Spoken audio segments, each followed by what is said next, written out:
episode 54 of two FMA-Nerds Talk About Stuff. So I brought on Doug Raven. I met him at Dr. Kelly Warden's Water and Steel Camp back in 2023. Doug himself is a former law enforcement officer. He's an executive protection agent. He actually teaches at a executive protection school there in Washington. And of course, he's got a myriad of other martial arts accolades. I actually had interviewed him last year on the Fight House Talks podcast. I'll eventually put that out on Spotify. But Doug himself is a pretty interesting dude. He's been in the game for a long time and has some great perspectives about longevity of training, dealing with vicarious trauma, and just overall accountability as an instructor. And we dove into a great conversation of what it's actually like to go through the process of becoming an executive protection professional. So, great conversation. Interesting dude, and looking forward to touching hands with him again. But enjoy the episode. All his stuff is down in the links below. Make sure to like, subscribe, do all the things for the show for me, because I'm terrible at marketing. And enjoy, and catch you later. Bye.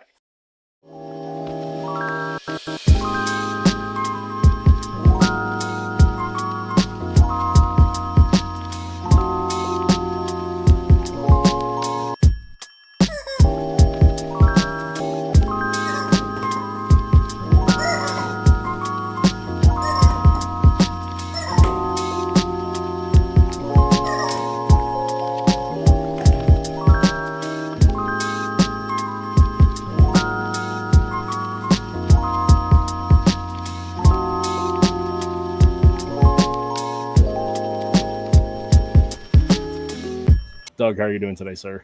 Hey, Kurt, I'm doing good. Awesome. So my plan for today is, again, doing a little biographical, what you do, who you are, and what you're intending to do for the future. And then we'll just kind of go where we go from there. Sound like a plan? Okay. All right, cool. So start us off with a story. Who are you and where you come from? Well, actually Canadian. Grew up in Eastern Canada in a small town, Moncton, New Brunswick. When I say Eastern Canada, most American educated people think, like around Toronto or something. I'm like, no, 1,200 miles east of there, northeast of Maine. So there's a lot more Canada out there in the Atlantic Ocean. So I often have to correct a lot of people in what Eastern Canada means. So grew up out there, started martial arts actually after I had moved to Calgary, Alberta. After I graduated from high school, did 1 year university, and then went to work and started in Kung Fu back in 1981. So long time ago. And that was called Tiger Claw. It was an eclectic system of Wing Chun and Hung Gar for the two external styles, and Tai Chi and Bagua for internal styles. So it was a real comprehensive blend of Chinese martial arts. And it stuck with me my whole career, my whole life now. I still practice some of the forms I learned. I still practice Tai Chi and Bagua regularly, and it's been incorporated into all the other martial arts that I do and how I teach everything. So it was a real solid base back then. Oh, awesome. Sorry, continue on. I did that back in Calgary. Then I joined the military. Actually went back to college in Calgary while I was living there. Joined the military, became a lieutenant in the Canadian Army in the medical side of things. Did that for a couple of years, then became a police officer in Toronto. Served with the Metropolitan Toronto Police Force for 8 years. Working uniform, became a defensive tactics instructor. So I got to use my martial arts background in law enforcement.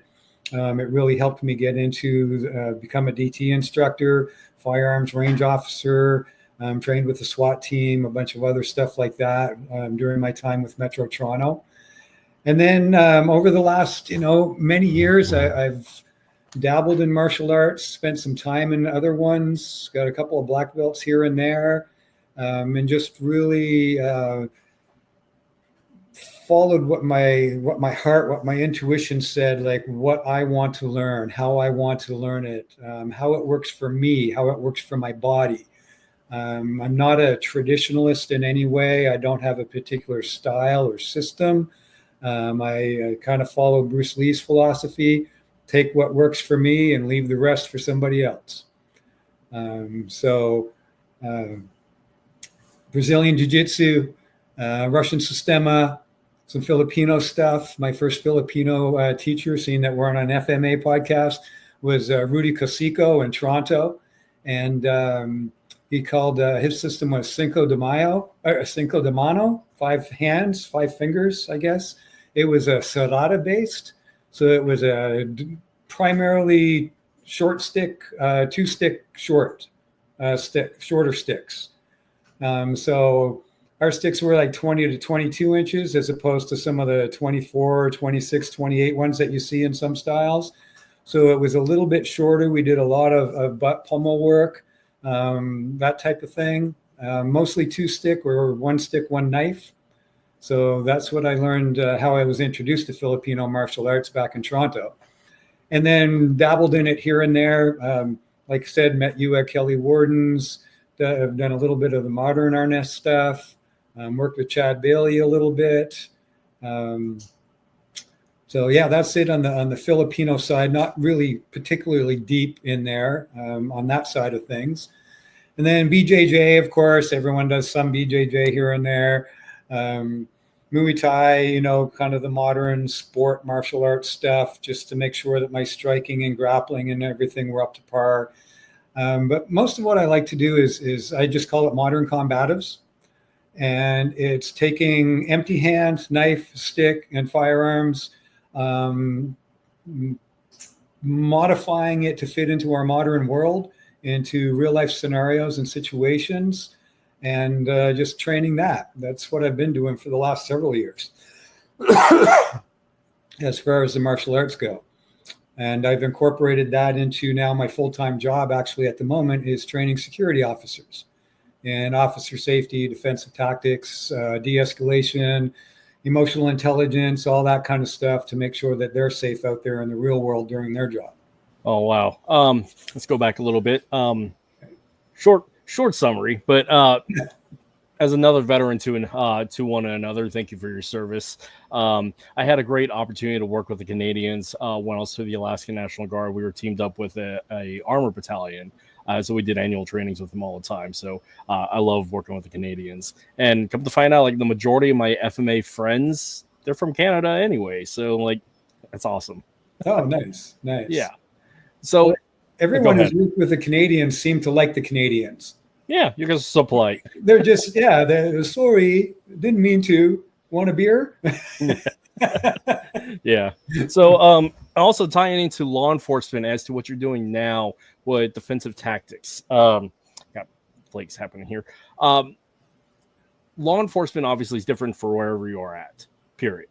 But what I've found, like the difference in training mentalities and how it relates to contacts and violence is very interesting based upon the department. Obviously, if you have a small department, you have less violent contacts than expected by per capita. But I'm curious as to how that translates, say, your perspective living in America now, especially dealing with law enforcement here in the U.S. for how long you've been doing that, compared to your experience in Canada. How's the difference between the two? Yeah, I haven't paid a lot of attention to policing in Canada in the last decade. What I have seen is it's become very liberal, for lack of a better word, hands off, more communication, more de-escalation. They want to try to talk everyone to death before doing anything, which actually opens up for potential violence from the suspect, because he's got time to think. No one's, there's not as much restricting in his motion because they're giving him all these opportunities to actually do something. It's the same on the West Coast here. I call it the left coast all the time. It's the same on the left coast here in the United States, California, Oregon, Washington. I mean, it's like, oh, did you talk to him right? Did you give him an opportunity? Did you call a social worker? Did you do this? Did you do that?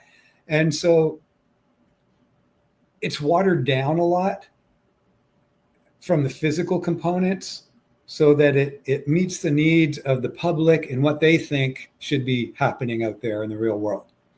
And then we see incidents where officers are being ambushed and shot, where they're being attacked, where they're being assaulted sitting in their police vehicles, all of this stuff, because it's really difficult for them to respond appropriately sometimes because they're afraid of getting in trouble. So there was a good example of this on a video, and the video is actually a little bit older, like 10, 12 years old. It's not specifically current, but it showed what's happening. A police officer had gotten in trouble for a use of force. So he had been reprimanded and gone through the disciplinary process and everything. Out on the street again, after his reprimand and whatever happened to him. Does a vehicle stop, and this guy gets out of the vehicle, really aggressive, walking back towards him. Officer says, "Get back to your vehicle, sir." The guy goes back to the vehicle. He stands outside the open driver's door of the truck. It was a pickup truck. Loads rounds into the magazine for his rifle, loads the magazine up,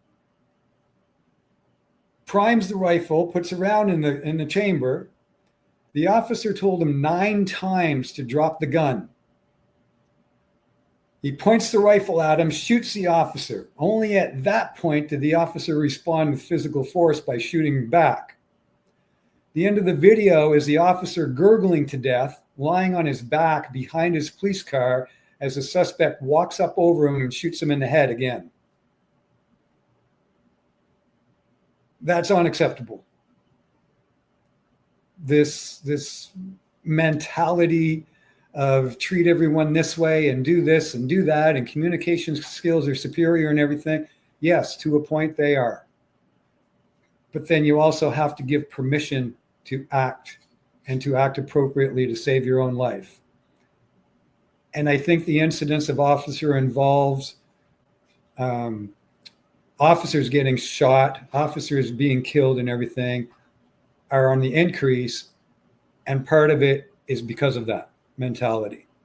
And part of it is just because of poor training overall. Oh, I totally agree. There is a statement from another training officer I have spoken to on this podcast about sometimes de-escalation is action, because that window of this could be a threat to everybody where it ends up into a lethal engagement beyond what it could have been controlled is such a strange margin, such a thin margin. But again, if you don't see and you don't know what you're looking at, and also if you don't have that permission based upon your training and experience, you're hamstringed, quite literally. You're fighting with your hands behind your back.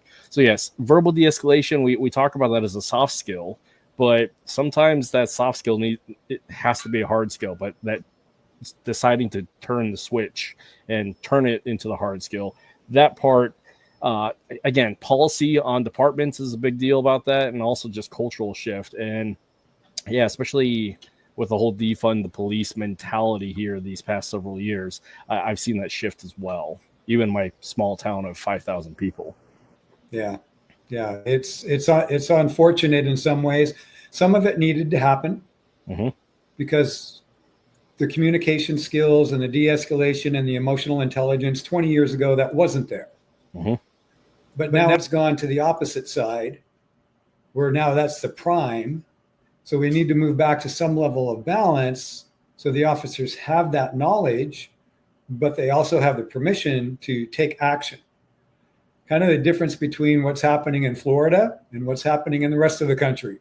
You know, what happened in LA. All right. Don't do anything. Let them do whatever they want. Have your police cars smashed, have riots go on, have them set fire and everything. Florida. All right. You do that, you go to jail. You do this, you go to jail. You do that, you die. So somewhere in there's got to be a balance somewhere.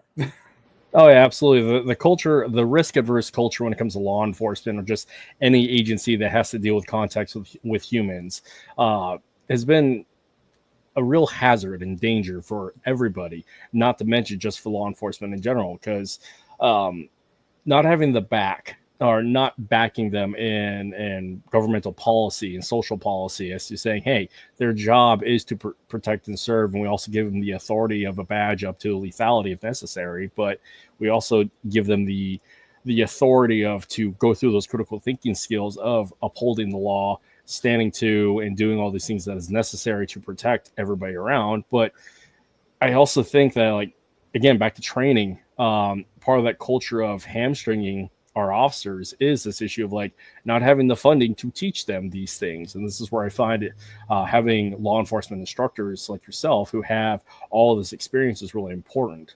So, leading into a question here, as an LEO trainer, have you found it easier to approach a specific agency, or do you work one-on-one with a lot of officers leading into that kind of a contact? Mostly one-on-one. I haven't done law enforcement training since 2017. Yeah. What I'm doing now is with private security. Okay. And so I've got the security officers coming through and going out into the field. Okay. And so that industry has changed hugely in the last decade, especially during COVID and post-COVID. And, where security is often looked down upon as like, oh, the guy who couldn't be a cop, mall cop, all of this wannabe, has been, that type of thing. And the old terminology for security for many, many years, decades, was observe and report. Well, security doesn't observe and report anymore. They do that, and they do emergency response, and they do medical response, and they do active shooter response, and they, et cetera, et cetera, et cetera. And so these companies are doing a complete disservice to themselves and to the officers by not training them properly and putting them out in the field and just saying, don't do anything. Well, the expectations of the clients now is that I'm paying really good money for this. He better do something. He better protect my people. He better protect my apartment complex and my residents who are paying me thousands of dollars in rent every month. That's what he's out there for. Otherwise, I don't need him. And so the discrepancy between what used to be and what has become, there's still a long way to go to bring it back to balance in the private sector as well as in the public sector. And so we have a 40-hour academy, which is nothing, but at least we're giving them a few basic rudimentary skills before they go out on the job. And it's 32 hours in most other companies.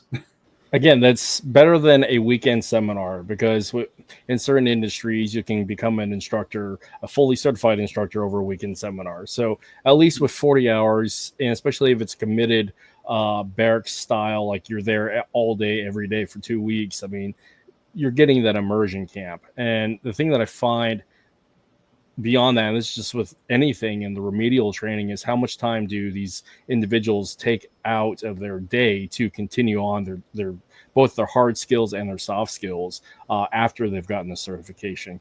And if you're in a profession of arms, this is your job. So what do they do? And better yet, how do they manage their time to allow for that continuing of education? Because any other field, medical, law, education, you have to do continual education to maintain. Yeah. So, yeah. When I moved to the U.S., I found it interesting. I taught at the New Mexico Law Enforcement Academy in Santa Fe for 3 years, from 2015 to 17, before I moved up here to the Seattle area. And everything is done in blocks.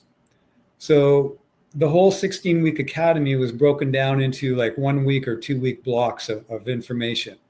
So for instance, the defensive tactics program was week like 6 and 7, we'll say, or 7 and 8, somewhere in the middle of the academy. And they spent a lot of time on defensive tactics for those 2 weeks. But that was it. In week 12, they didn't continue to do defensive tactics. That was 4 weeks ago. Now we're doing this topic. And there wasn't a lot of integration. There was some integration in high-risk vehicle stops, patrol procedures, DT, and a little bit of firearms, but that was considered separate as well. And the firearms instructors, they were up here. The DT instructors were just, whatever, DT. When I went through the college in Canada, in Ontario, we did 16 weeks of everything. 16 weeks of DT, 16 weeks of firearms, 16 weeks of police vehicle operations. Now, it might have only been 1 or 2 or 3 hours a week, but it was integrated through the entire program. So there was a huge progressive curve that was allowed to happen because it was over that 16 weeks, not just in 1 2-week or 1 week little block. And so when I came to the US and saw this block system down here, I was just like, wow, that's not very efficient. And the officers certainly aren't getting as much out of it as they could. Part of that, again, is I find it's the issues of the local agency culture based upon the funding of said agency, because everything is broken up based upon the region, because we don't have a nationalized police force. The only thing that we have close to that are the federal agencies like BATF, FBI, et cetera, et cetera, et cetera. But for the smaller agencies, say like Alaska, like their primary training academy is based out of Sitka, and they do the block system, as you described, because their funding pool is specific to a population of less than 1 million people. But from a standpoint of pedagogy, or pedagogy, however you can pronounce it, doing the 16-week integrated course structure where you spend a couple hours doing this, then move to another subject, et cetera, and that's your daily schedule, I can definitely see that being a more intentional, solidified approach to education and retention, or uptake and retention of skills that leads into a better end product as an officer. Yeah. Even when I went back and did my DT instructor's course, I did the whole 16 weeks again. So on Monday and Tuesday, so here's our block of training, what we're doing this week. So on Monday and Tuesday, I watched. On Wednesday and Thursday, I co-taught. On Friday, I took the class and I was observed. I did that for 16 weeks. It wasn't a 40-hour instructor class. Hey, come in, learn some techniques. This is how we do them. This is how it's changed now. Here's your curriculum. Good luck. Go out there and teach. That was kind of my experience with the Army Combatives program. Once I get to like level 2 and to level 3, is you went to the schoolhouse. You had the very you're going through the boot camp approach of this is what we're going to do for a solid 2 weeks, based upon the foundations of level 1, of course. But it was, here's your curriculum. Go back and teach your unit. Now, the other freedom that we had with that is when you go back to your unit, yes, there's the standardization of everybody's got to speak the same language for combatives. We have to follow the same SOPs, but you could really specialize as to what your skill sets or talents would be. So like with my unit up here in Alaska, because I'm an FMA guy, I mean, I got to spend a lot of time working edged weapons and close quarters combatives, particular to that field, outside of the scope of the typical kind of sport jujitsu, sport combatives approach that you see with certain levels of Army combatives programs. Mm-hmm. Yeah, well, that's cool. Yeah. Yeah. Well, we have a lot more freedom, but there is that risk of we're going to rubber stamp and standardize and just kick you out the door to see what you can do with it thereafter.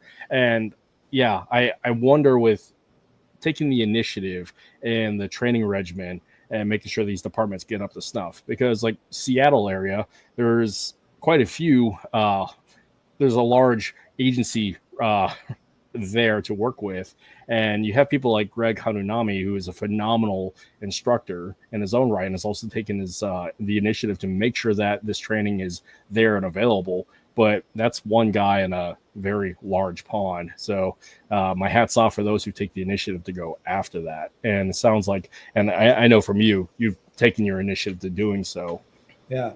Bellevue has an amazing ongoing training program for their officers with Greg. I mean, he just, I've watched, I haven't been over personally to their training facility, but I've watched a lot of their videos, and it's like, oh, this is real. This is good. This is, they're going resistance. They're going fist suits and stuff. They're making the officers work for it. And then he goes over and trains at Belton's school, Warrior Strength in Bellevue as well. And so that, they've got some good stuff going on. But that's one city out of about 12. It's interesting because I spent a lot of time in Seattle, obviously, because it's a quick hop for me from coming down from Alaska. But looking at the culture there in Seattle, because it is there on the left coast, it ends up being incredibly liberal and very constrained as to what law enforcement can do, let alone citizen defenders can do to protect themselves and those whom they love.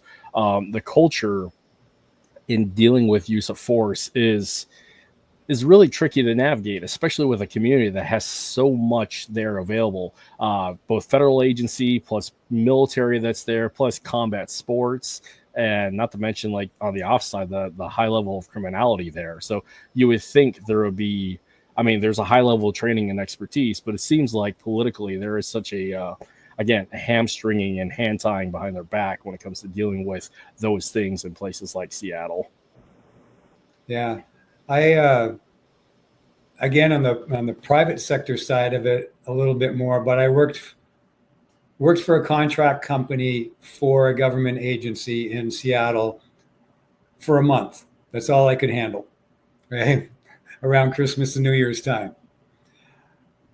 They weren't suspects. They weren't even subjects. They were customers. We didn't take a person to the ground with an armbar. We assisted them to the floor so that we couldn't even restrain them. We placed them in temporary restraining devices. We didn't handcuff them. The terminology, you couldn't say anything. You couldn't do anything. Officers were being attacked and assaulted, and they were just trying to hold their hands up and back up because they were afraid to defend themselves. If officers did defend themselves, they were removed from the contract immediately. It was like ridiculous. And there were so many restraints. They had to have their duty belts exactly the same as everyone. So you had to have your handcuffs in this place. You had to have your baton in this place. The only variation was if you're right-handed, you can do that. And if you're left-handed, you can do this. But other than that, your equipment had to be in the same place, regardless of how it felt to you, whether it worked for you, whether you had flexibility to get to it, or you had restriction in your movements, and it would have been better over here. None of those factors came into play at all. It was like, this is what you do, this is how you do it, this is what you say, this is what you don't say. And everyone is a customer, even if they're spitting on you, barfing on your boots, and fighting with you to get on the train again. And it was just like, okay, I can't do this. Sorry, too old. Yeah, I don't understand. Like, what is the expectation of the level of protection that people are going to get if they are so constrained like that? The limitations and the overt standardization of one's duty belts. It's like being a brand new private saying, hey, everybody's going to be dressed because of uniformity, but there's no other good reason why. So yeah, that level of detailed oriented micromanagement that is deeply frustrating. And I can imagine any officer or any security individual who is underneath those constraints definitely have some high levels of frustration. Yeah. So with that, when it comes to training regimen, can you describe what is the real difference between executive protection, like the various forms of executive protection? Obviously, we have the top tier, you're being a body man or body woman, protecting your principal, versus site security and all those things. Could you break down the differences between those and some of the considerations about training and also being one of those individuals? So my understanding of it with a lot of companies, and they're all different, you will have your primary agents. You'll have your agent in charge, your AIC, and then you'll have primary agents who work a principal. Sometimes you've got 2 or 3 teams working a principal. You might have a primary agent that's assigned to the principal that goes everywhere with them. You might have one, and then you've got a different team at the house, and then you've got a different team at the office, and then you have a different travel team. So depending on how big the organization is, you might have multiple teams working the same people. Or you might just have a solo officer going everywhere with this dude, whether he's at work, at home, or on an airplane. So obviously the solo agent needs to have a considerable different levels of training in different things, because he's responsible for residential security if he's at the house and they're at home. He's responsible for travel security, whether it's in the vehicle and he's the driver, or whether they have a professional driver and he's a second agent. That's different as well. And then you've got advance work that needs to be done if they're going out of town or somewhere else, or even going to a restaurant for dinner tonight.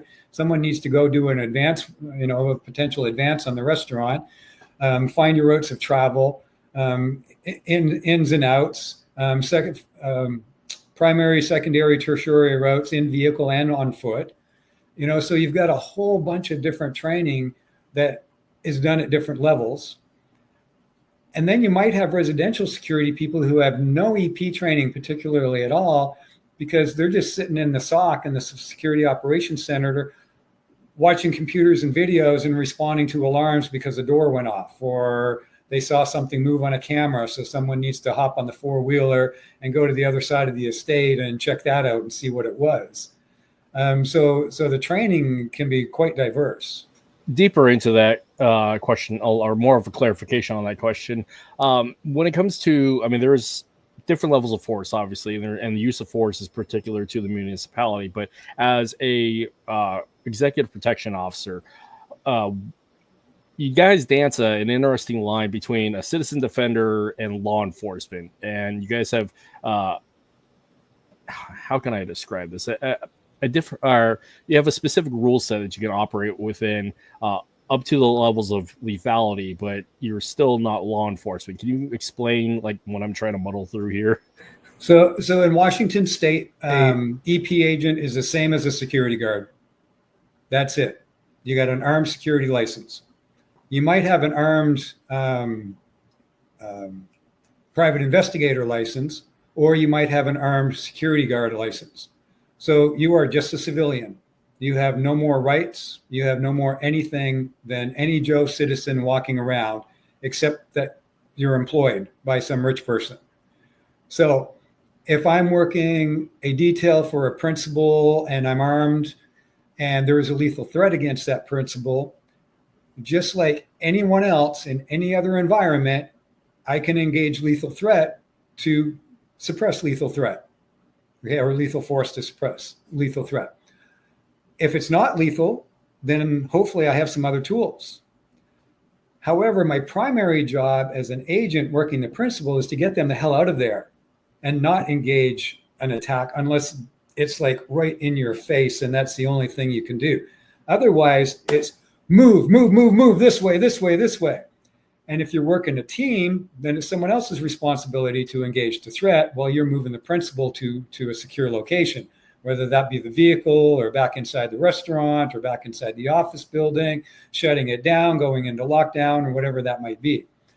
But an EP agent is no different, at least in Washington, than any other security person.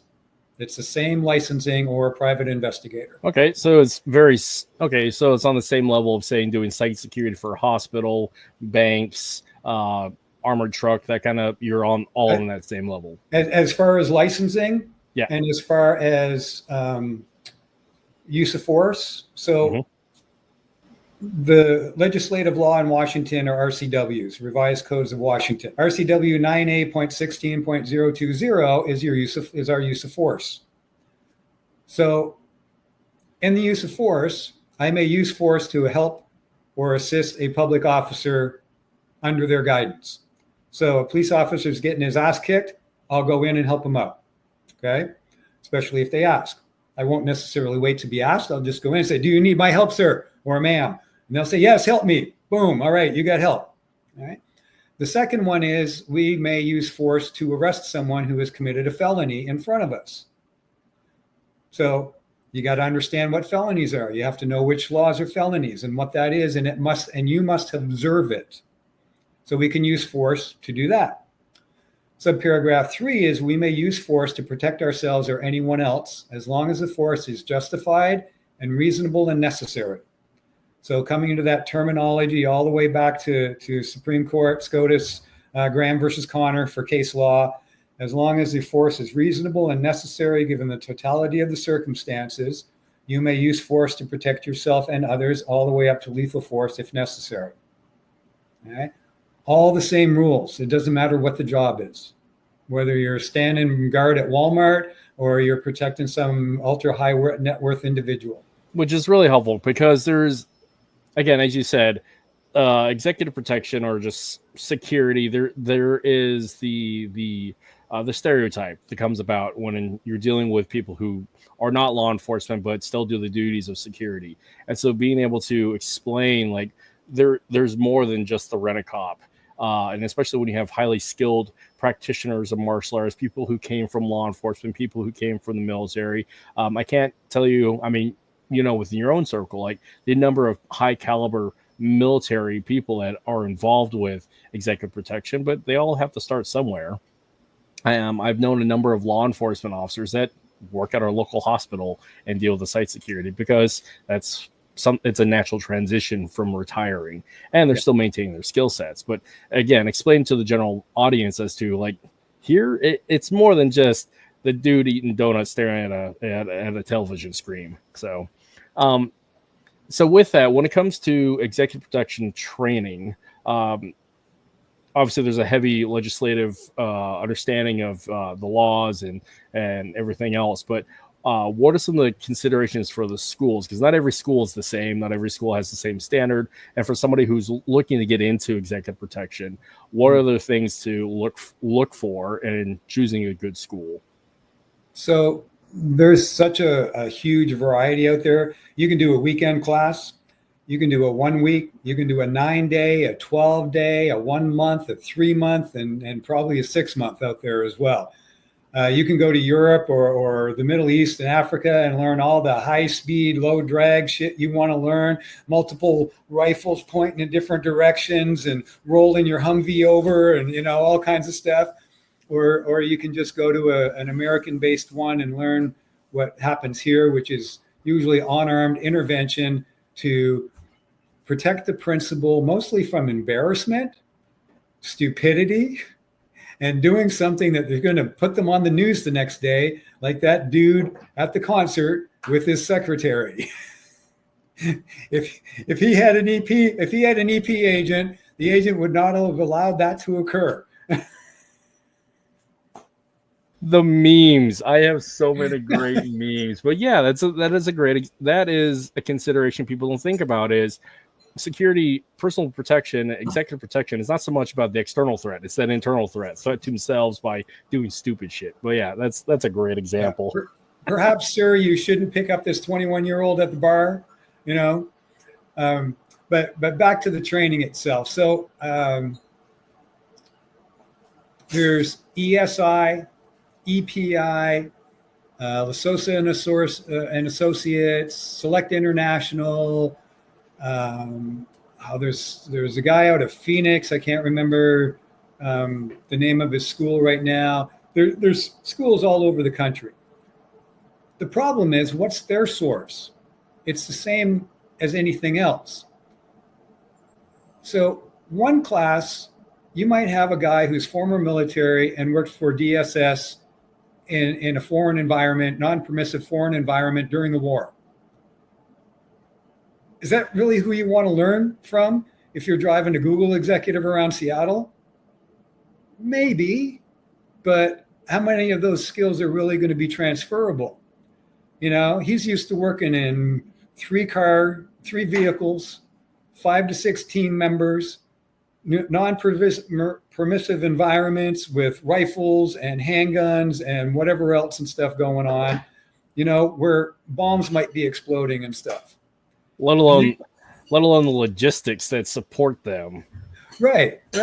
So I went to one of those classes, and it was actually quite good, but it was completely irrelevant to what I'm going to do 98% of the time. Because most agents, if they go out and work it, you don't have a 5 or 6 man detail, because very few people actually have that. There's only a certain amount of Zuckerbergs and Musks around, and Gates and, some of those guys. And if you're on one of those teams, then you're probably, former spec ops and everything. And your buddy got you the job because you served overseas together. And now you've come in, you've transitioned, and you got your shit together for working CONUS in the United States. But it was like, we're moving in multi-vehicle caravans with multiple officers, with potential threats from different levels. Slow roll, deploy, all this military 3, terminology, explanation and everything. And I was just like, who's ever going to actually use that in the United States? Very few people. And then if you're going in and you're talking like that and everything around your business executive, who's a $30 million a year CEO, he's going to be like, what the hell are these guys doing? And why are they talking like this? You know? And it was, you know, the black suit and the sunglasses and the whole thing. It's since modified. Now guys are just wearing blazers and khaki pants and stuff like that. So they look like they fit in a little bit. But the other myth is, you know, it's men in black. It's like, for who? It's like, why do you guys drive around in 4 black suburban tinted out SUVs if you want to be incognito and you don't want anyone to know who's showing up at the front door? You know, it's like drive a new Lexus LS 500 or something, like something that no one's really going to say except, oh, that's a nice car. So anyway, so you've got that extreme with a lot of military-based type training. And then you have other programs that are much more professional, corporate, US-based, you know, low-key. The guy's sitting in the office, the guy's walking downstairs, the vehicle pulls up, and nobody ever even notices that the CEO just left. That's how it should be. Nobody notices that Musk just walked into the building, you know, because he came in the back door through it, you know, with his caravan and stuff. But that's what EP people don't see it. So I provided some level of service, and some of it wasn't very much. It was when I was in law enforcement. But I have provided some level of service for a former king, actually a current king who was a prince at the time, a former president who's now dead, a former vice president, and a couple of governors.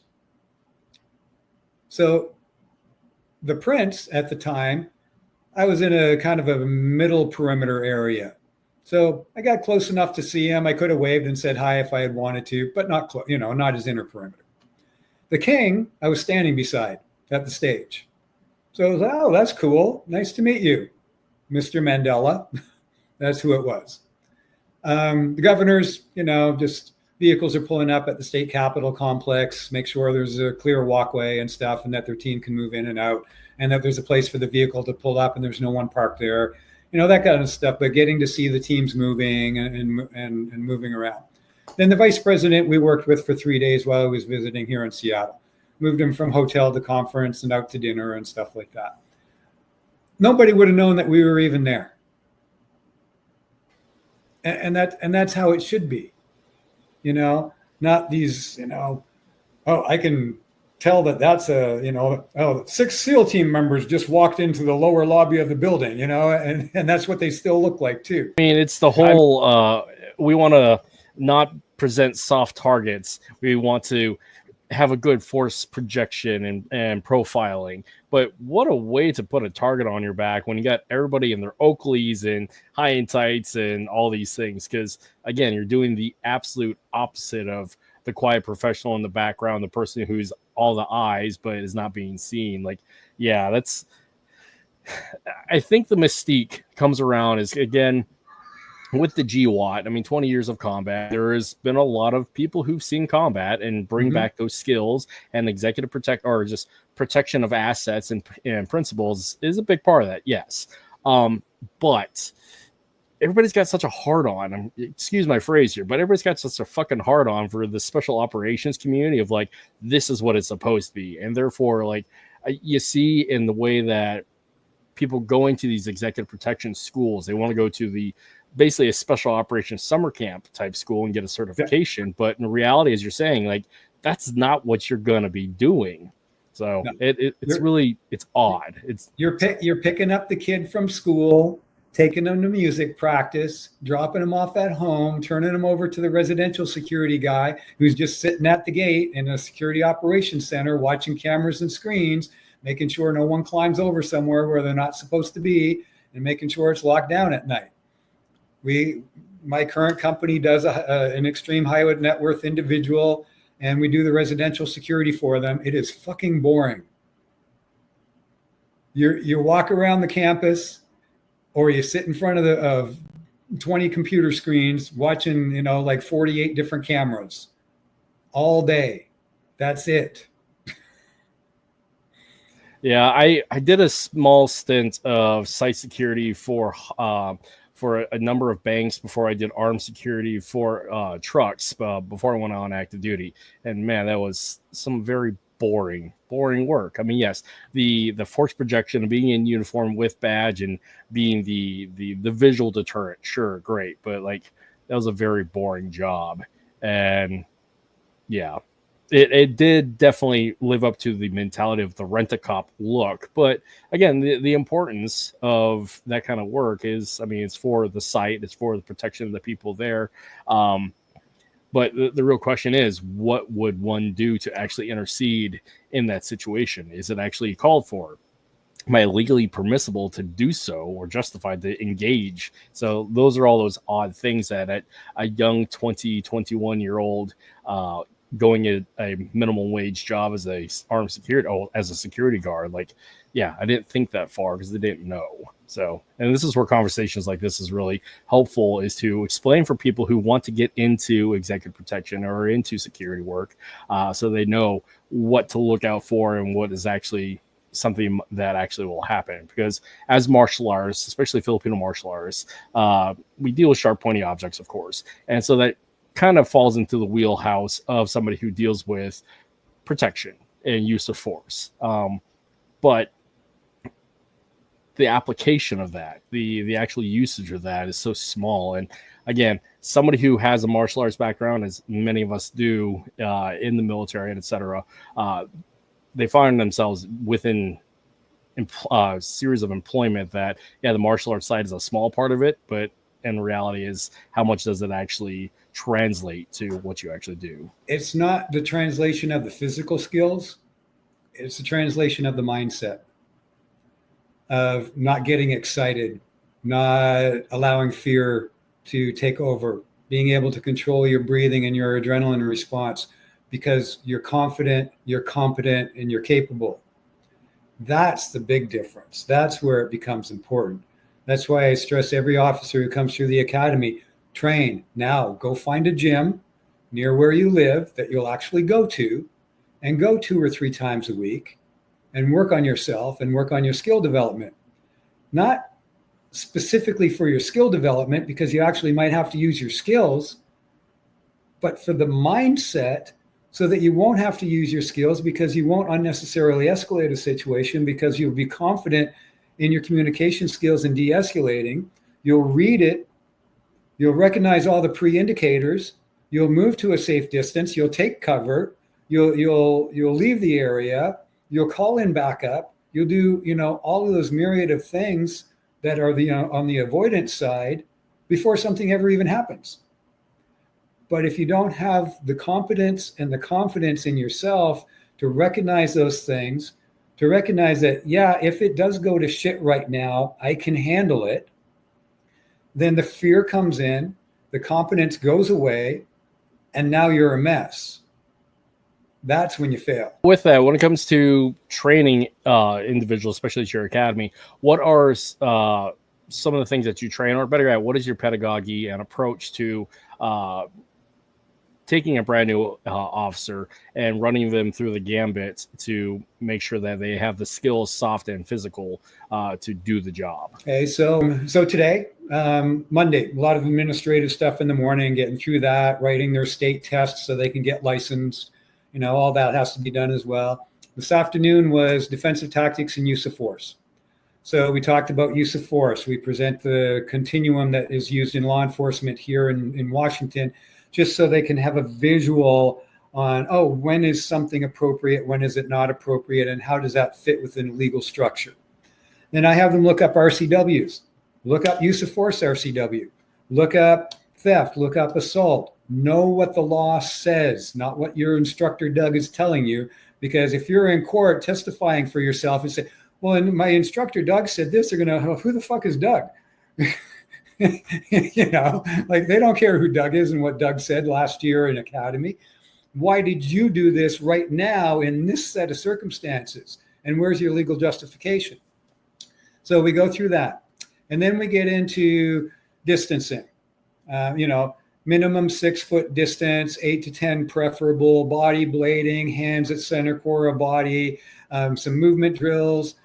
And then we take them through 2 skill sets that are pretty rudimentary, but they teach some really good concepts and principles about movement. One is defending against a straight attack. So we use a straight punch. So they're looking at a linear type attack coming at them and how to get offline, how to cut the angle, how to get close to the person so that they can counterattack and neutralize if necessary, how they can disengage from the person, create distance, and maybe go to a primary or secondary tool like pepper spray or a taser if they have those available to them. And then we work the second skill set is off a haymaker punch. So the preferred punch of all drunk, stupid 25-year-old idiots at bars. How do you defend against that? Well, instead of getting offline from a linear attack and then working from the side of the person, you go up the middle, cut the circle in half, and blast in on them. So here's what you can do for this. Here's some counter strikes once you get inside. Here's a disengagement and de-escalation position so you can, again, create distance, go to a secondary tool, right? And then maintain distance and verbals. So that was all today. Tomorrow, we're going to do more administrative stuff about how they do patrols, report writing, and stuff like that. So they're going to learn how to write reports tomorrow. True official security officer legal documents that can be read from anyone from, a coworker to your supervisor, to a manager, to the client, to the district attorney, to the judge, to the Supreme Court of the United States, if it gets that far. So how do you write good documentation? And then we'll have them go through scenarios and stuff to learn that. Then tomorrow we'll spend more time on defensive tactics, do more on the 2 skill sets, linear and circular, then escapes from grabs and holds and counterattacks. Wednesday, OC spray or handcuffing. Wednesday we'll do handcuffing. Compliant cuffing. If it's a good class, we get to move into some non-compliant and then combative cuffing after you've done a takedown, looking how to put cuffs on someone on the ground that you now have control of, but from a very different position. Okay, so that's on Wednesday. Thursday, CPR, AED, Narcan, fentanyl, all the shit that's out there in the streets of Seattle and all the big cities around here. Okay, how to deal with that, how to save your own life, how to save someone else's life. Then Thursday afternoon is pepper spray. What is it? How do you use it? Movement drills, weapon retention, all that kind of stuff with pepper spray. Then Friday, we wrap it up with scenario-based training, more reports, investigations, and wrapping up and rounding out all of the DT that they've been doing for the week. Sweet. And this, how long is this course that you provide? 40 hours. 40 hours? Okay. So with every cycle, you guys are getting, for doing this for as long as you've been doing, you guys have a pretty solid curriculum, and also with the real world experience. Do your officers come back for remedial training as well after they've gone through all the fundamental course? We don't have remedial training. Our advanced training is taser. So that's a 1-day class that I teach. Then there's a 1-day class for Baton. And my boss actually teaches that because he's a Remy Pracis guy. So he likes to do all his Remy stuff. So he teaches a Baton class. I'm trying to fit in along with the taser class because it really doesn't take a whole day to do a taser operator class. So I'm fitting in takedowns and arrest control tactics combative. So they're getting that because they have to know that after they've tased someone and incapacitated them, how do they move in and restrain the person? Or how do they disengage, depending on the circumstances. So that comes into the taser class. And then we have a 2-day firearms program. So they spend 8 hours off a range, fundamentals, drawing, maintenance, firearms usage, all the rules and everything. And then they go to a range for the day and then shoot their qual shoot as well. So that's kind of our advanced training. So they can work. If you have a brand new officer coming in off the street with no experience, they've got to wait for 90 shifts. They need to complete 90 shifts, prove themselves. be out in the field, be on time, be in uniform, do the reports, not argue with supervisors, all that kind of stuff, not get caught sleeping. And then they can request going through and becoming an armed guard. If you've got someone coming in with military, law enforcement and everything, we try to bump them up and get them in maybe after the first 30 days, get them into these classes, get them armed, get them out there working. Because the pay bump's the pay bump is $6 an hour from $24 to $30 an hour just working armed. So it's a nice little, pay raise to get that training and to get out there and work armed sites. That's really interesting. Again, the level of detail of your guys' training, again, it's a bell curve depending on the schools, and to utilize some of the stereotypes out there. The schooling that you guys are providing is going above and beyond the stereotype, because there's the very much of like, here's a badge, here's a book, go observe and report. And then you have the far side, you have the wonderful documentary led by Gerard Butler called Olympus Has Fallen, where that's where everybody thinks that's where an EP guy is going to be. So the happy medium of what you guys are doing and the actual practicality of this is what an EP person's actually doing. Yeah, that's quite insightful, because for a lot of people out there who hear about executive protection, but like, ooh, what is executive protection? It's not law enforcement, but there's like security. Like, I don't know what it is, but like the level of detail what you guys are explaining is, yeah, it's quite full in totality when it comes to education. Because I look at the aspect of just from the military standpoint, from like a basic infantry standpoint, yeah, it's profession of arms, but there's so much to like all the things that an individual's doing in their particular set of military standards and requirements. So they're going to get pepperative information. They're going to be a jack of all trades but master of none. But with EP work, you guys are doing all the things, but you're also very targeted and focused, because you don't have some of those external issues of like force on force with people with artillery. And this is where I find the issues with like military guys coming back from combat going into the EP world, because if they're this same story and conversation of what is the transferability of skills from combat special operations to like walking a Google exec around. Right. Almost nothing. Yeah. Except your confidence, your competence, and your abilities. And then you have to transition all of that combat oriented stuff, your heightened state of hypervigilance, bring yourself back down, get your adrenaline in check. No one's trying to kill you today. And let's just get the guy moving from location A to location B without, someone crashing into his car. Let's make sure we don't get caught in traffic. Let's make sure that the Wi-Fi in the vehicle is working so he can work on his computer while we're transporting him from one location to another.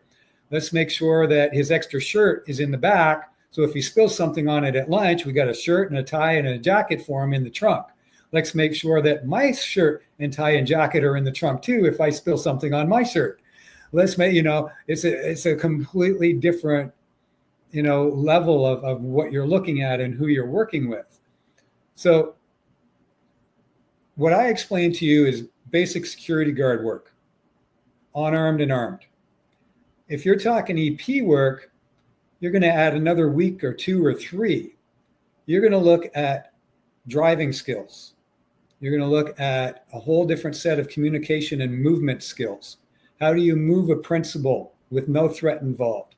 How do you move a principal through a threat? How do you respond? How do you cover them? What are your primary, secondary, and tertiary routes of travel from one location to another?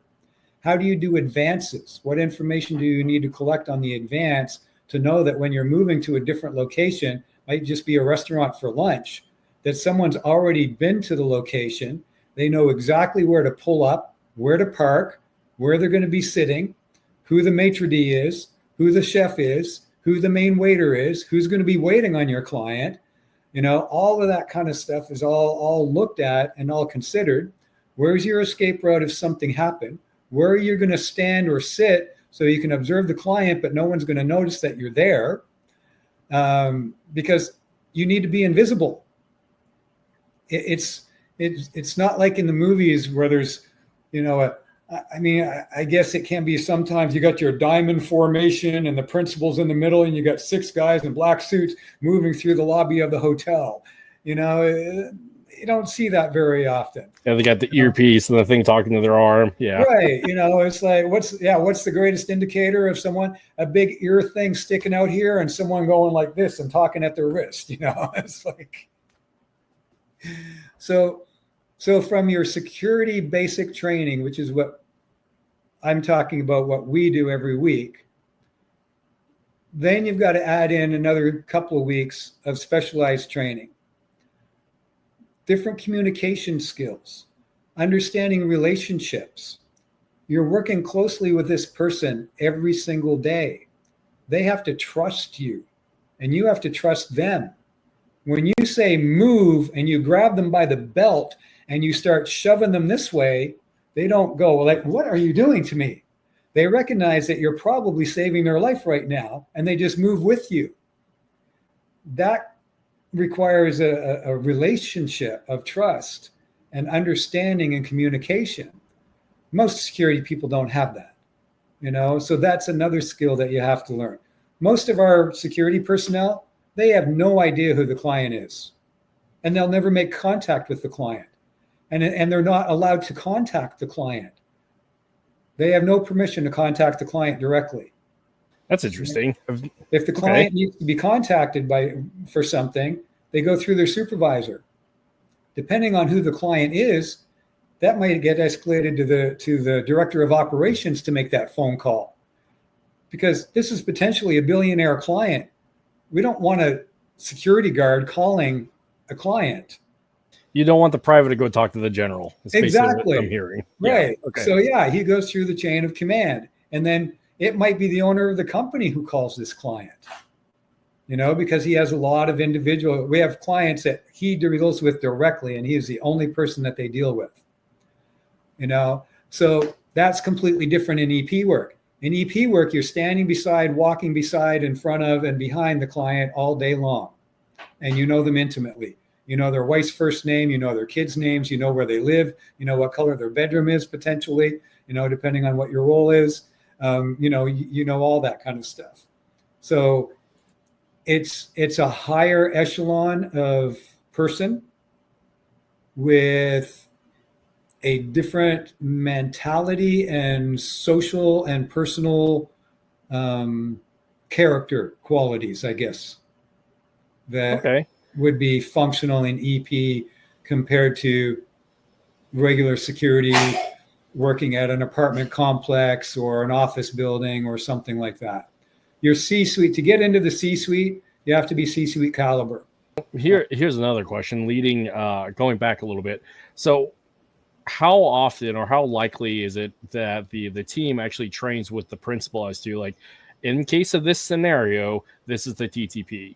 In case of this scenario, we do that. And they actually go through the fire drill, the react to contact drill with their team. Is that a common thing, or is that, I would think it's specific to client, but. Yeah, I would hope that it happens more than not. I mean, you're going to have a primary agent probably in most teams that's responsible for direct communication with the client. I would hope that the communication and relationship is good enough that they do that, but not necessarily. You know, it's like, does the president know the name of all the social Secret Service guys on his detail? Probably not. I mean, probably especially not. After the last incident on the campaign trail. So. He knows 2, maybe, or something like that. That would be an interesting question. And I don't know, because I don't work a lot of EP details. I got Microsoft up the street from me. Amazon's across the way. Meta's a few blocks beyond that. There's teams that work there and work those all the time with all those corporate CEOs. I bet every one of them is quite different. Yeah, I can imagine, because again, you're dealing with individual companies and they have their own SOPs and TTPs. So, but it's just a general question I run into for people who do any sort of security minded job or particular profession of arms, or even from the individual personal protection skill sets. How do we train our families to do the things necessary in a context situation? Because again, we do fire drills when we were in grade school, but how often as citizen defenders of our families do we run them through these drills to react to contact and all that kind of thing? My girlfriend, who's sitting right over there, is going to love that question, because she came up with the idea because we were doing some training and she was just there watching. And she said, "Oh, use me. And so I said, okay, so we're going to do a movement drill. So we have a thread over here and I'm going to move you from this location to this location.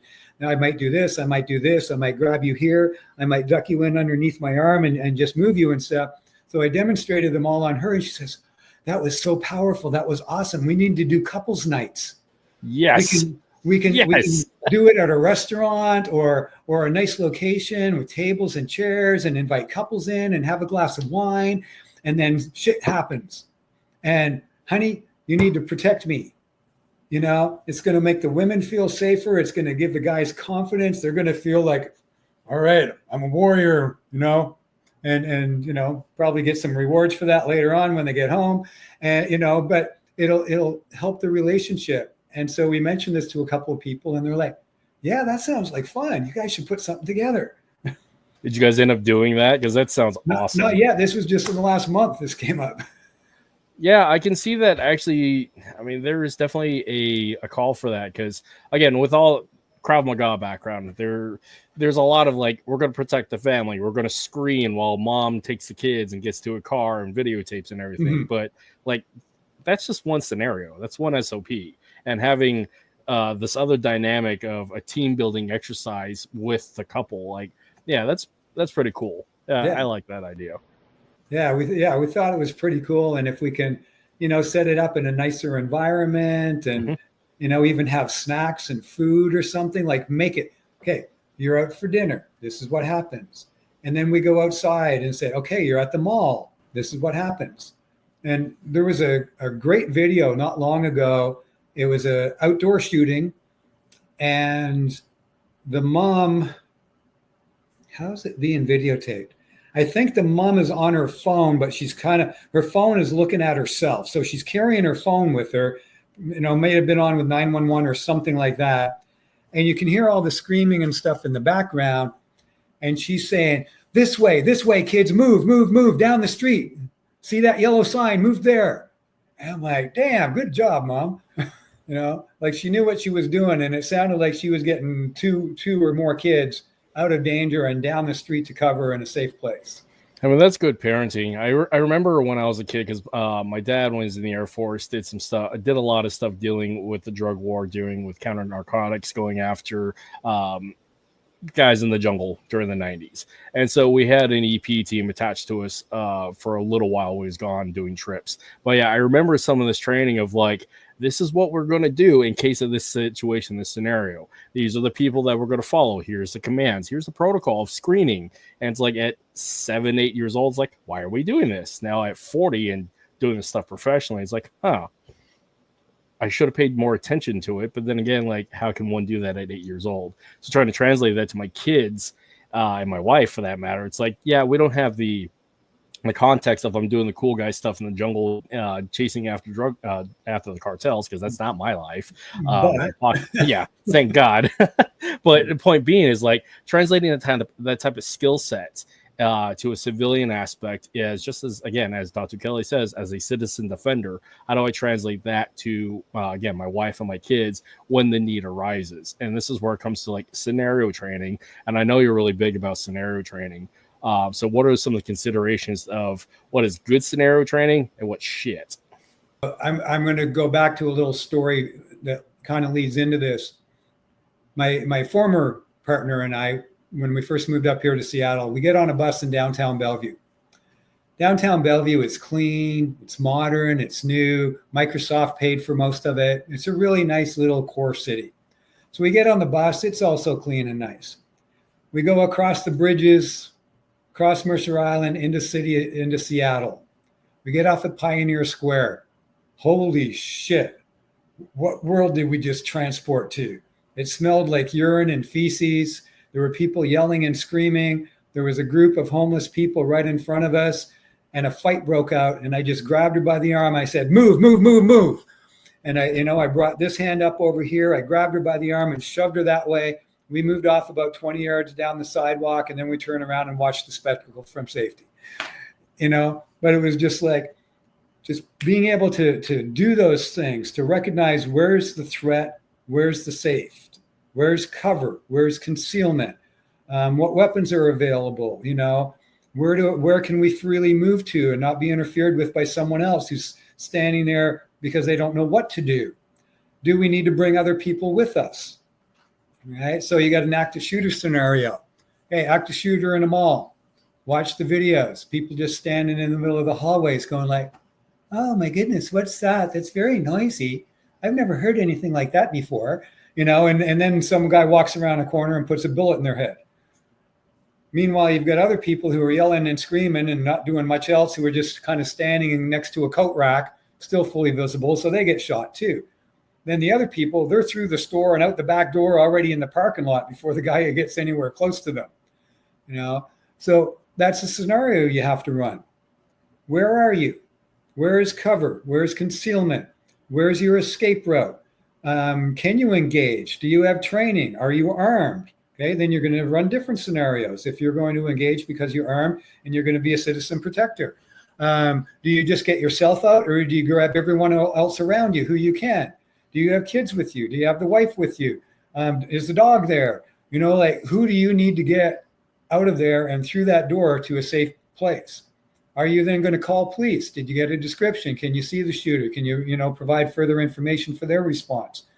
So running through those things in your mind, in your imagination, will set you up for success if something like that really happens in the future, rather than you standing there going like, "Oh, what am I supposed to do now?" and never having thought about it before, because you won't process anything. Again, it's that the gamification, the what if game. And again, the soft skills that we find that aren't sexy, so to speak, in the very physical aspect of self-defense and personal protection. We love to punch, we love to kick things, we love to shoot stuff, we love to doing the very physical, aggressive stuff. But when it comes to the soft skills, they tend to be reserved for the remedial training, here's the beginning slide. But reality is, those are all the stuff that's actually the more important stuff, because you win more fights by seeing and recognizing what danger is, and having war game through in your free time, instead of doing in the immediate, in the crisis situation, as to what do I do in this situation immediately. And this is where, again, the pre-gaming aspect of the what if, and this is where I find with certain training methodologies is based upon the mindset of particular to that individual. So like, again, the wargaming aspect, obviously, for a soldier is that they're particularly to that level of contact, that level of force. Law enforcement, they have a certain mindset that they have to deal with as to dealing with scenario training and what they're going to be presented with. Same with EP work, security work, and just as a citizen. And I'm curious as to the way people look at these different hats and different approaches to training scenarios and how they war game through that. Because I don't know if you remember from when I presented at Water and Steel a couple of years ago, this ideal of criminal creativity. How does a criminal, a violent criminal, predator, or somebody who's just going to fuck with you just because they can, how are they going to approach the situation so they can accomplish the task that they want to do, such as like the knockout game, or in my case, the razor game. Because that's the way people prepare for that, depending upon their law enforcement, executive protection, security, citizen defender. They have a different process to go through that what if. Yeah. So the citizen, what are the crime stats? What's the likelihood that something is going to happen? If something is going to happen, where is it going to happen? So in EP work, the place that you're going to get attacked most likely is in the vehicle, or around the vehicle, or during transportation. Because when you're in the house, behind the walls, or in the office building, it's very hard to penetrate. But it's easy to get to someone in a vehicle. So most attacks like that happen in and around a vehicle, whether it's moving or stationary, pulling up. disembarking, going in and out, because from the vehicle to the entrance, there's this big space and everything. That's where most attacks happen. Okay, so in EP, they train for that. Civilian, there's an 80-20 break. What you train is the reverse of that. Okay, so 80% is avoidance. 80% is observation skills. 80% is vigilance, being aware of who's around you, what they're doing, what they're saying, what they're dressed like, how they're, how they're behaving, all that kind of stuff. Where your escape routes are. Why are you even there? Okay, avoiding situations. Don't be in downtown Seattle at 3:00 in the morning walking around a homeless shelter, place, or don't be a white dude in a black neighborhood at 2 a.m. It's pretty simple stuff. If your friends go out and get drunk and get in fights, don't go out with them. We can avoid almost everything. And then every once in a while, shit happens no matter what we do. Okay? But we can avoid pretty much everything. If you are an adult in the United States and you get into a fight or you get robbed or something, you probably did something stupid. Because you went to the wrong place at the wrong time and you didn't pay attention to your environment and you didn't get out of there soon enough. Now, that's not always the case, but in a lot of situations it is. Like, well, why were you there at that time of night by yourself? Oh, well, I was going, it's like, well, don't do that again, And then sometimes just shit happens no matter what you do. So the 80% is the avoidance, the de-escalation, the communication skills, the observation skills, all that kind of stuff. The 20% is the physical skills fighting. Okay. So when it does go to shit, you actually can maybe do something to minimize damage. Right. And I word that specifically as I'm thinking about it, because if you're attacked, you're going to get hurt unless you are far superior, a lot bigger, faster, stronger. Just accept that something bad is going to happen and your skills and your abilities are to minimize that potential, right? And hopefully they're the ones that get hurt more than you do, unless you are highly trained, right? The flip side is, so the 80% is the avoidance and all the soft skills. The 20% is the hard skills. The 80% is easy to train though, so you only spend 20% of your time on that. You spend 80% training the 20% of the hard skills, because those are the things that are hard to learn, right? So if you've got that formula, don't forget your 80% soft skills though, even though you only practice it 20% of the time. And as you become more proficient in observing your surroundings, on being vigilant all the time, on recognizing people's body language and cues, and don't be in this area, don't be in that area and stuff, it kind of moves into the background and it's always switched on and it's always there. So you don't really have to pay a whole lot of attention to it unless something particular piques your interest, and then you focus in on what is that an immediate threat? And then you respond. The physical training is what you need to spend more time on, but is what you will probably never use. But you want to be good at it so that if you do need it, it's there for you. Yeah, I've joked about this, but it's very true. I have won thousands of engagements, fights, whatever you want to call it, because I saw it first. I saw the danger or the risk.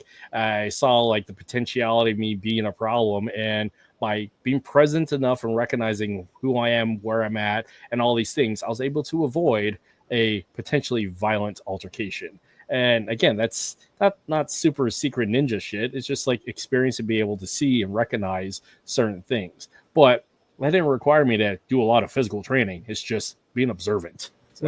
When I was in law enforcement, I worked on the street in Toronto for 8 years. And, I went back and I said, okay, what happened? What did I actually do? 8 years wasn't particularly long, but it was long because it was in Toronto. And there was just a post today. Pullman Police Department over here where the university is which one's Pullman? Anyway, University Town. They responded to 66 calls over the weekend. I'm like, what a joke. Our department responded to 5,000 calls a day. I would respond to 30 calls myself a day. Okay. So 8 years at 30 calls a day is 45 years of Pullman PD experience. So when I looked at it that way, I was like, no, I had a good role. I did a lot in 8 years. And so I backtracked a little bit and I said, okay, how many arrests did I make? I said, 2, 3, 4 a week. So let's just say 2. So I made 2 arrests every week. It's 100 a year, 800 arrests.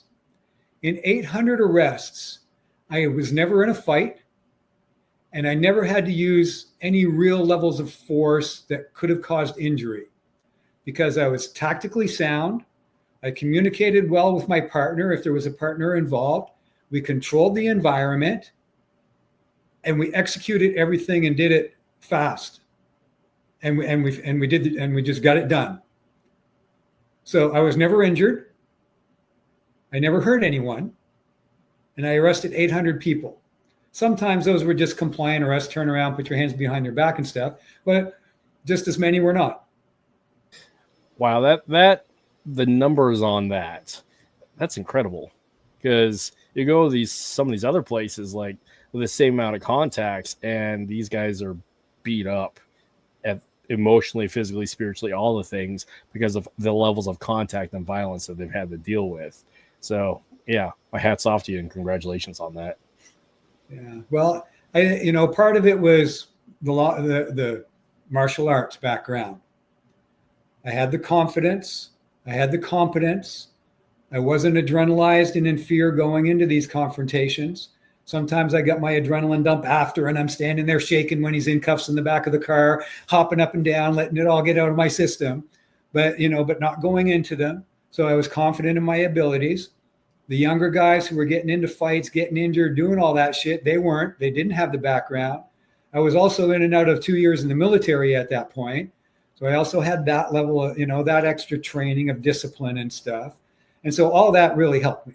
Yeah, it's really interesting. Again, the military, just professions of arms, definitely targets a certain age demographic where they're physically strong and not so prefrontally cortex developed, we'll say. I'll call it young and dumb as one who enlisted at 19. So yeah. So there's a certain demographic that they target. But again, there's a point, what is it, by 30 that the brain is fully developed for a man or something like that. If it ever gets fully developed. 25-ish, 20, yeah. If it ever gets fully developed because of life and other choices. Right. So the thing that I'm finding is like you got these young guys who want to get in and get in the fight and get in the scrap because they're physically capable, they're eager, and they just want to do the things because that's what they sign up to do. But yeah, the longevity of these guys were the higher levels of trauma as a result of all that contact and the unnecessarily willingness to go engage physically when they could have dealt with it in a less combative approach. Like it's kind of like one of those things of like, you're physically capable, you want to go do the thing, therefore you go do the thing, but at the long risk of life, limb injury, and all these things versus the idea of an older officer, again, the gray beard upon the field, who has the temperament, has the discipline, has the experience because they've gone through these things and has a lexicon of knowledge and wisdom to draw from it to understand, like, here's what actually could happen in the scenario because they've been there, done that. And like I said, build up that confidence, the capability, the resilience, and that discipline having been there. But my point being, there's this interesting concept about military and law enforcement having people come in at an older age, say like after 25, because you see it in special operations in the military that typically, unless you're in the 18 X-ray program, but typically they want people who've been in the military for a while and have got some maturity, understand how the things go, and they have that higher level capability because their brain is hopefully fully developed at that point. There is a strong argument, again, of having people enlist or get involved in these professions of arms as an older person because of the maturity. What can you say to that long-winded preamble?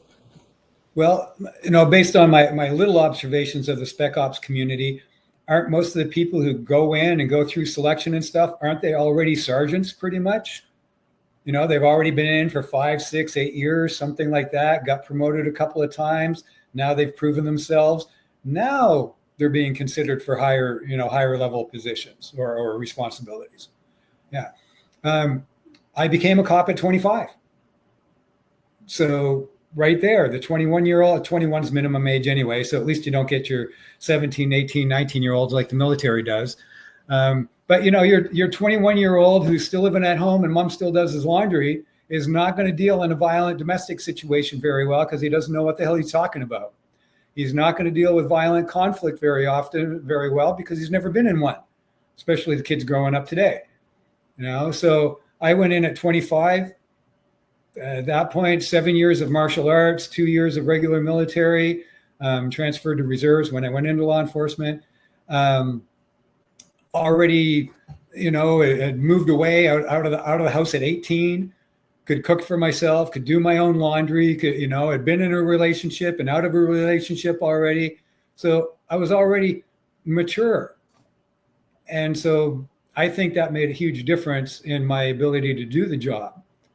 Compared to the guys who were 3 or 4 years younger who had none of that life experience, even though at that time it was still a very minimal life experience. It was more than a lot of them. They were getting in fights and having problems and chasing people and doing shit all the time. So, I want to go back to the part about the injuries. Oh, yeah, absolutely. So I'm 62. I have no surgeries. Congratulations, young man. Thank you. I have no injuries. I've had injuries through the years, like, oh, my shoulder's sore for a month, or my knee's bugging me for 6 months, maybe a little bit, that kind of stuff. But I look at guys who, I've got a couple particularly in my mind. They're 5 and 7 years younger than I am. So they're in their 50s now too, getting up there a little bit as well. But they've had multiple surgeries, both of them. Both rotator cuffs, a knee, a hip, a spinal fusion, and all this shit because they beat the shit out of themselves in their martial arts training. They weren't even in the military or law enforcement. It was just a hobby. And they're a fucking mess. Because they thought, oh, you got to train hard, got to do this, got to do that, and everything. I'm like, why are you guys beating yourself up? When are you ever going to use that level of violence against anybody else other than your training partners? And why do you need to injure yourself to acquire skills? I just never understood that mentality. Maybe I was fortunate. Maybe it was just my mindset. I don't know what it was. But I can get on the mat. And it was kind of funny a couple of weeks ago, had some of the security officers coming through and 3 or 4 of them were former military. And we started doing some DT stuff. And it was a class where I was able to start adding some more things in because they were experienced and picking stuff up. And by the end of the week, they're like, holy shit, man. Like, how old are you again?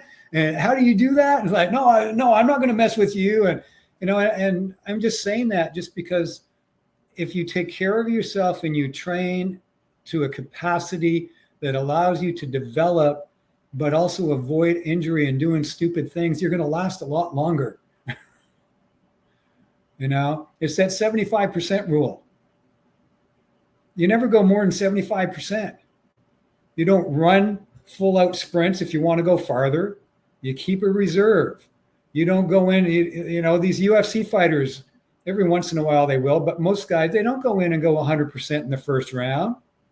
They feel it out. Then they up it to about 50. Then they up it to 75 for a little bit. Then they slow it back down again. Then they up it. Then they explode 100% and try to get that armbar. Then they miss it. Then they brought it back down to 50 again. And that, but it's people who get the mentality that the harder you train, the better you are.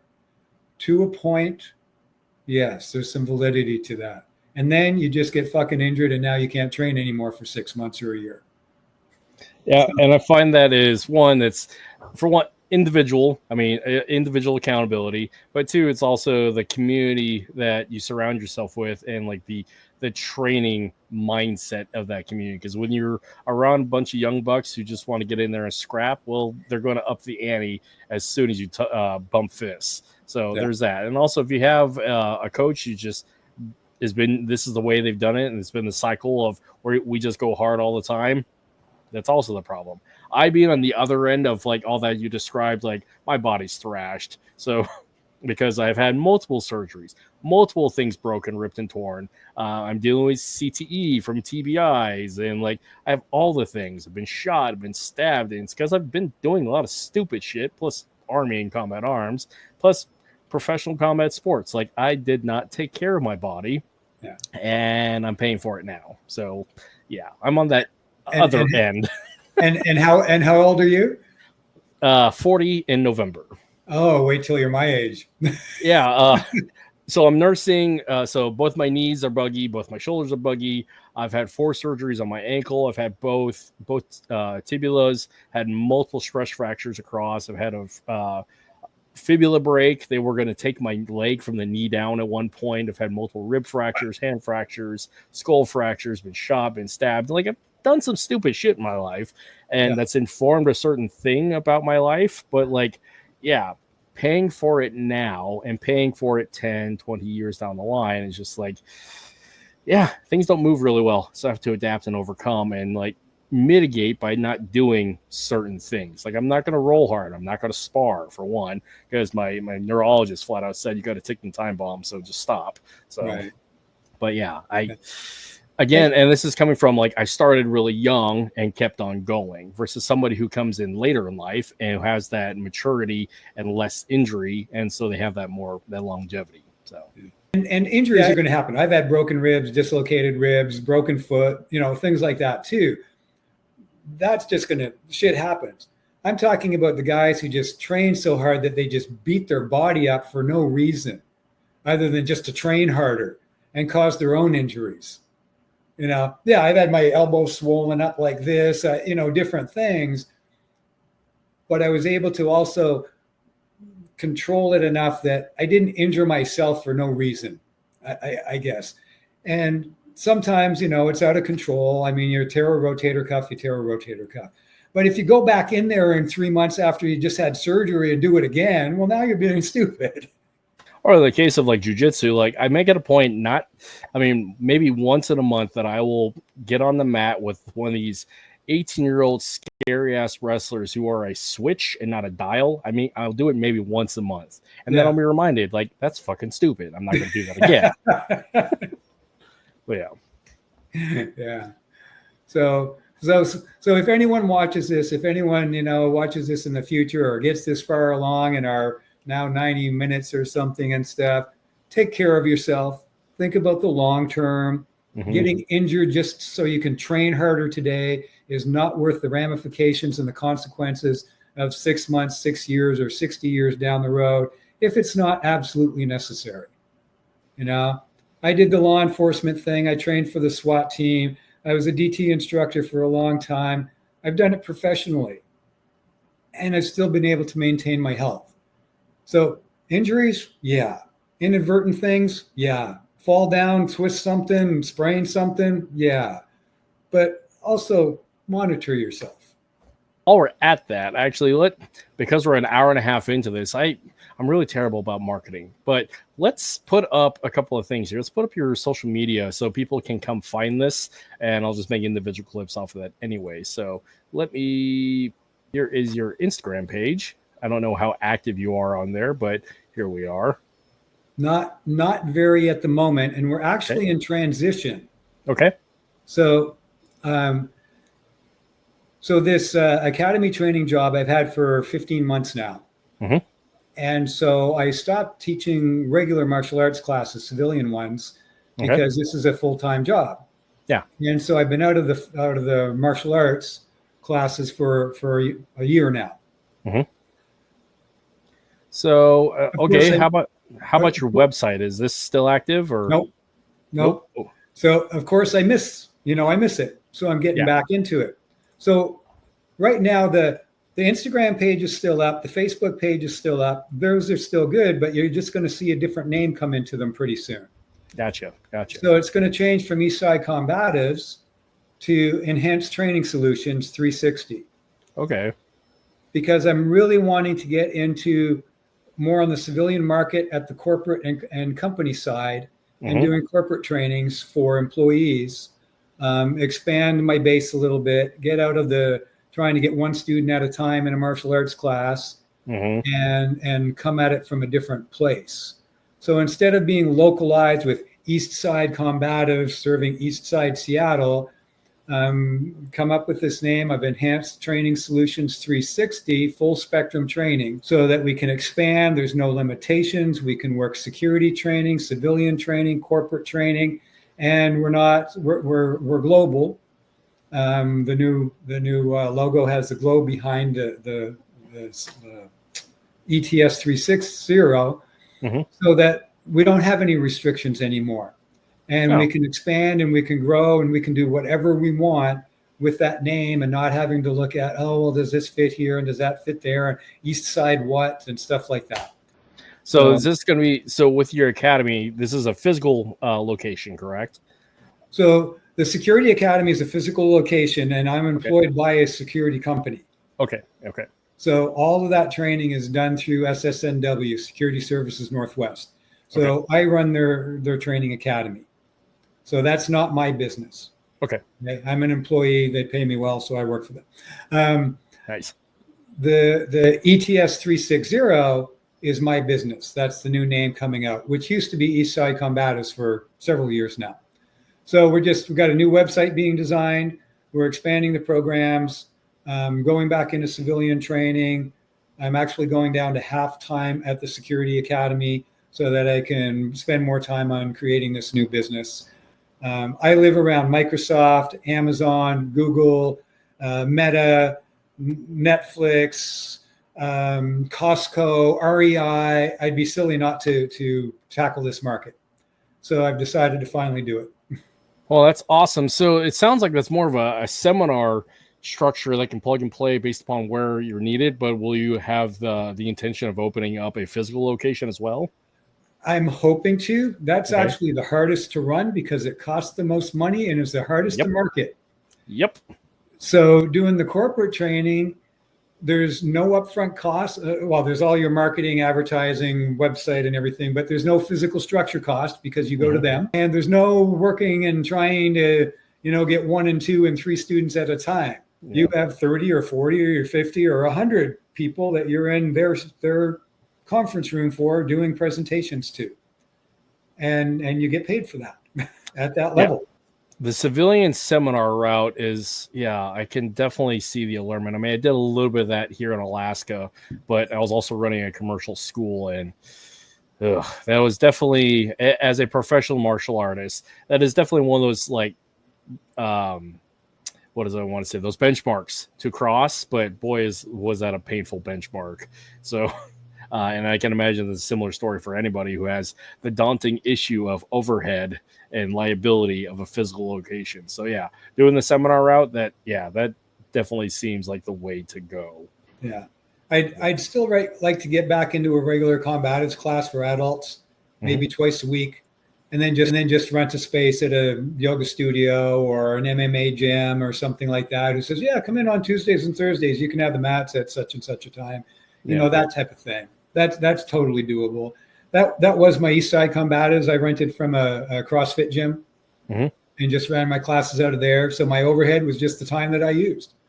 It wasn't this $4,000 rent up front at the beginning of every month, whether I had any students or not. Yeah, that's, I just, no, not my thing. Yeah, I totally feel you on that, especially on the other end. I'm actually back to that point of where I'm operating out of a space and I don't have the overhead costs. I have a pretty cool deal where I'm teaching classes there for the school, but I'm able to teach what I'm teaching for the school. So it's pretty fun. Yeah, nice. Yeah. So like I said, we've been at this for an hour and 40 minutes. I want to be respectful of your time. Do you have anything particular that you want to go expound upon. As much as this is an FMA show, like I said at the beginning, we really didn't talk about FMA all that much. So I mean, we can dive into that if you want, or I mean, whatever you want to go into. Yeah. No, I'm going to cut it short here, or cut it off here in a moment. Let's see what other. I mean, that's been a wide range of topics. I guess just follow you, to the listeners. Don't get caught up in the politics of styles and systems and having to do this and having to do that. If a person tells you that this is the way and the only way, they're full of shit. Dump them now. All right. As fast as you can. Right. There are 8 billion people on this planet. Only 1% of us are martial artists.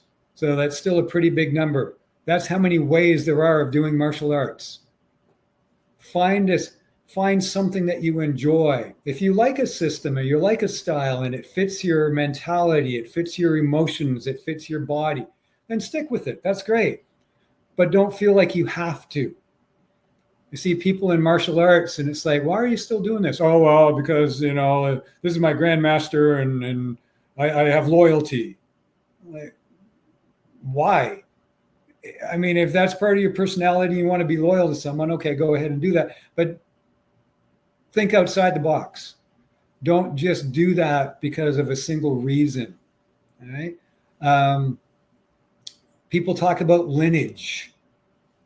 Yeah, it's important where you get your stuff from, but it's more important what you do with the stuff that you got from them and what you're going to move forward with, progress, and evolve, rather than just going back and doing it the same way over and over again.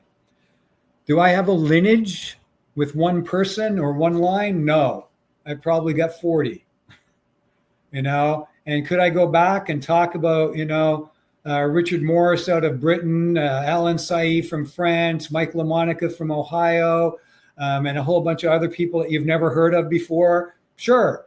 Does it mean anything? No. Okay. Because I've assimilated into what I do. Does that mean I'm a grand master or an Asuki or anything? No, not at all. None of that matters either. It just means that I do what works for me, what's evolved into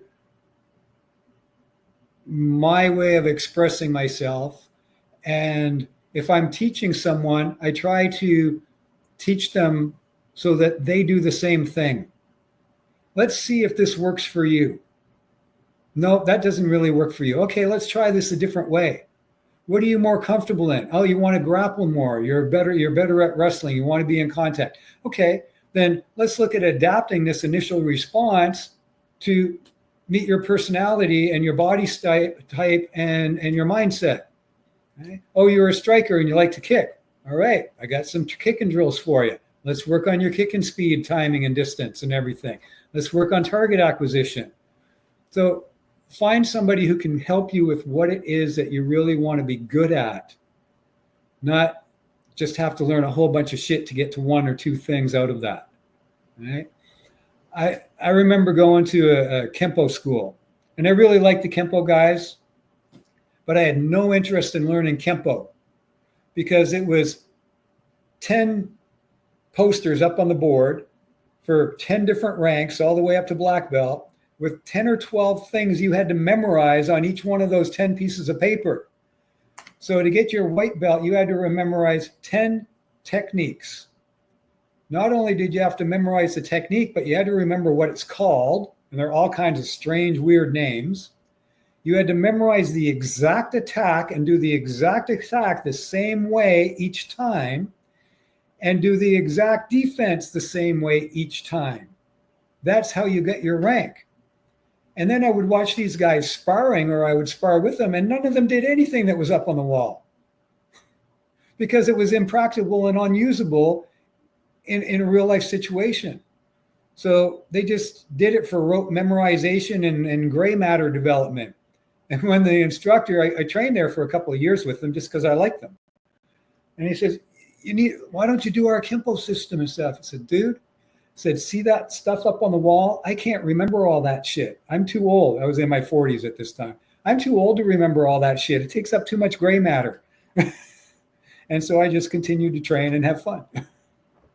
So do you. Make your own thing. Follow who you want to do, but do it for the right reasons, not just because you think you have to or something, or I want this lineage or whatever other bullshit reasons are out there in the martial arts world. Doug, I'm done. That's awesome. No, that's awesome. No, what a great way to end it, because again, the conclusion that I find with people who know, it's the same thing. Like, do you, make it work for you, and make it your own, and embrace it, and you like what you like. So hell yeah, that's awesome. Yeah. Well, for instance, I've done BJJ a couple of times over my martial arts career for about 6 months at a time. I don't continue to do it, and I don't like it. That's fair. But that's okay. We have grappling, we have ground response, and I know what BJJ guys are trying to do to me. So I come up with solutions to that rather than learning BJJ to just do BJJ. Have a reason for everything that you do as well. Yeah, that's a rabbit hole that I'm dealing with now, because I've solidly been training BJJ for about a year now. I mean, I've been involved with BJJ for about a decade, but I haven't been part of an academy solidly like I have this past year. And like the habits that I'm having to break, especially from the military combative side of BJJ, plus the weapons and tools side of grappling. Like, I'm holding positions because I want to acquire a tool. It's like, that's not good BJJ necessarily. I'm not learning BJJ at that point. I'm still doing the stuff that I like to do for what I'm doing, but it's still not learning BJJ. So like breaking that and switching modes, that takes some doing. Yeah. Well, and then you're going to have to, after you do that for a while, then you're going to have to come back and put it back together again in your way. Yep. Yeah. Yep.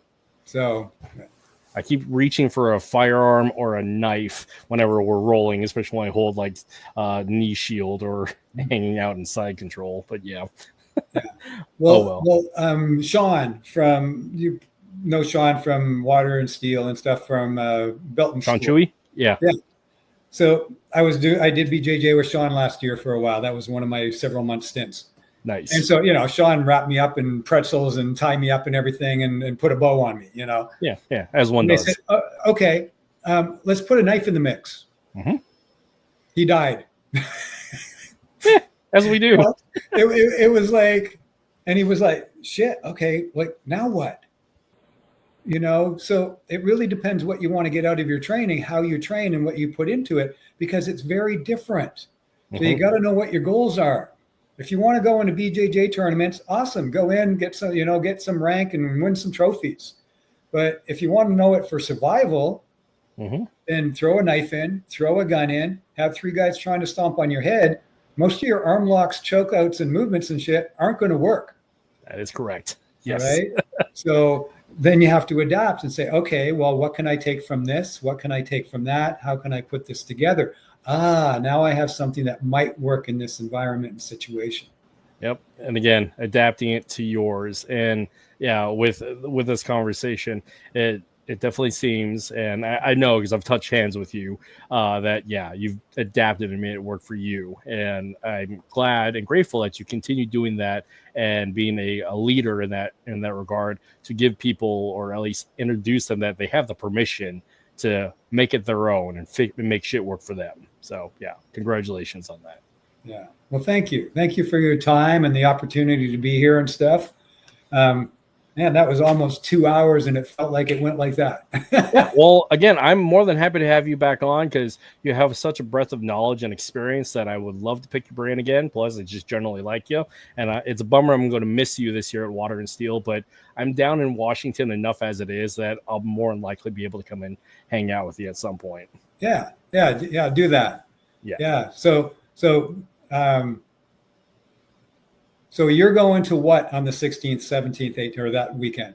So I'm going to Water and Steel. For those who don't know, here's the business side of the house. Let me pop this up here. Let's do a share screen. So Dr. Kelly Warden, our wonderful leader in NSI, is doing his 45th Water and Steel training camp there at Gig Harbor, August 15th through the 17th.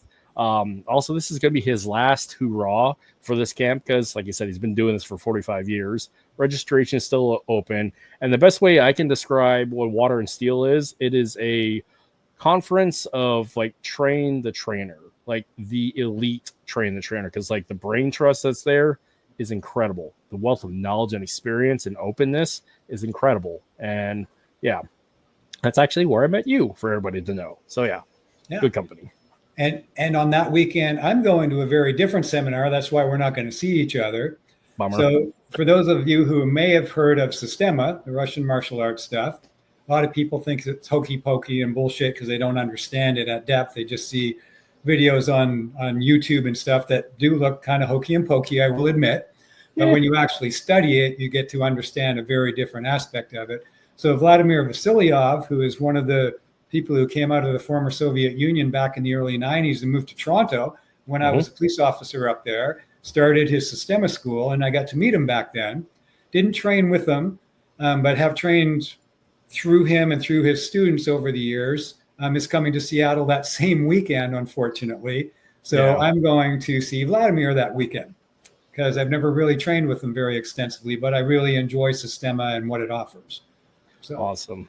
Yeah. Well, I'll miss you this year, but like I said, I'll hopefully run into you soon again because I'm down there often enough. I would love to actually just have a conversation about Systema because I have a little understanding of it, but again, it's misrepresented in the community. So after that training, I would love to have you come back later on and we can talk about what is Systema and how it is applied to the world of what we do. So, Yeah, I'd be happy to. Yeah, that'll be great because I've trained with Martin Wheeler, who's another big Systema guy personally, Quan Lee, who's a Seattle-based guy.